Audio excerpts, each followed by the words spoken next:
2025 সালে এসে আবারও কিয়ামতের নতুন আলামত প্রকাশ পেল, যা আমাদের প্রিয় নবী হযরত মুহাম্মদ সাল্লাল্লাহু আলাইহি ওয়াসাল্লাম আরো 1400 বছর আগে বলে গিয়েছেন। প্রিয় নবী হযরত মুহাম্মদ সাল্লাল্লাহু আলাইহি ওয়াসাল্লামের একটা কথাও যে মিথ্যা নয় তা খুব ভালোভাবে পশ্চিমা বিজ্ঞানীরা প্রমাণ করেছে। প্রিয় নবী আজ থেকে আরো 1400 বছর আগে বলেছেন, পৃথিবীতে 10টি বড় কিয়ামতের আলামত প্রকাশ না হওয়া পর্যন্ত পৃথিবীতে কিয়ামত সংঘটিত হবে না। কি সেই আলামত জানিয়ে রীতিমতো চিন্তায় পড়েছে পুরো বিশ্বের বিজ্ঞানীরা।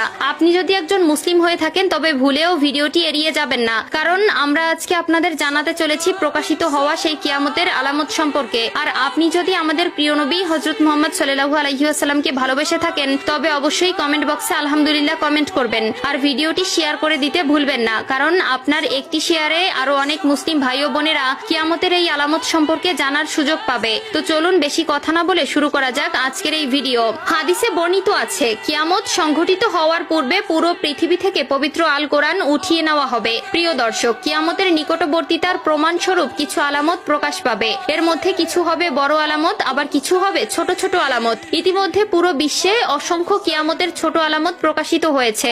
যেমন হাদিসে বর্ণিত আছে, আরবের বেদুইনরা অর্ধ উলঙ্গ অবস্থায় থাকবে, তবে তারা বড় বড় দালান কোঠা নির্মাণের প্রতিযোগিতায় নেমে পড়বে, এমনকি তাদের পায়ে জুতাও থাকবে না। বর্তমানে 2025 সালে কিয়ামতের নতুন যে আলামত প্রকাশ পেয়েছে তা হলো কিয়ামতের আগে পবিত্র আল কোরআন থেকে সকল অক্ষর উঠিয়ে নেওয়া হবে। ইতিমধ্যে এমনই কিছু তথ্য প্রকাশ পেয়েছে। আজ থেকে প্রায় 1400 বছর আগে মহান আল্লাহ তাআলা হযরত মুহাম্মদ সাল্লাল্লাহু আলাইহি ওয়াসাল্লামের উপর কোরআন নাজিল করেন এবং আল্লাহ তাআলা ঘোষণা দেন কিয়ামতের আগ পর্যন্ত তিনি নিজেই তা সংরক্ষণ করবেন। আল্লাহ তাআলা পবিত্র আল কোরআনের মধ্যে বলেছেন, নিশ্চয়ই আমি কোরআন অবতীর্ণ করেছি এবং আমি এর সংরক্ষক। সূরা আল হিজর আয়াত নম্বর 9। কিন্তু এমন এক সময় আসবে যখন মানুষ কোরআন ভুলে যাবে। পৃথিবীতে এমন কেউ থাকবে না যে কোরআন স্মরণ করবে। তখন আল্লাহ তাআলা এই পৃথিবী থেকে কোরআন তুলে নিবেন। এরপর ইসরাফিল আলাইহিস সালাম সিংগায় ফুঁক দিবেন এবং এই মহাবিশ্ব ধ্বংস হয়ে যাবে। রাসূলুল্লাহ সাল্লাল্লাহু আলাইহি ওয়াসাল্লাম বলেছেন, রাতের অন্ধকারে কোরআন মানুষের বুক থেকে উঠিয়ে নেওয়া হবে, এমনকি মুসহাফের একটি আয়াতও পৃথিবীতে অবশিষ্ট থাকবে না। ইবনে মাজাহ হাদিস নম্বর 4050। কিয়ামতের আগে পৃথিবীতে কোনো মুমিন ব্যক্তি থাকবে না। কিয়ামত আসবে পৃথিবীর সবচেয়ে নিকৃষ্ট মানুষদের উপর।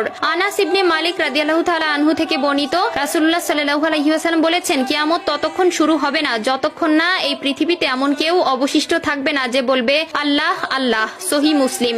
অর্থাৎ কিয়ামতের আগে সকল মুসলিম মারা যাবে। আবু হুরায়রা রাদিয়াল্লাহু তাআলা আনহু থেকে বর্ণিত, রাসূলুল্লাহ সাল্লাল্লাহু আলাইহি ওয়াসাল্লাম বলেছেন, আল্লাহ তাআলা ইয়েমেন থেকে একটি মৃদু বাতাস প্রবাহিত করবেন যা রেশমের মতো মসৃণ হবে। যার অন্তরে এক বিন্দু পরিমাণেও ঈমান থাকবে সে সেই বাতাসে শান্তির মৃত্যুবরণ করবে। সহিহ মুসলিম।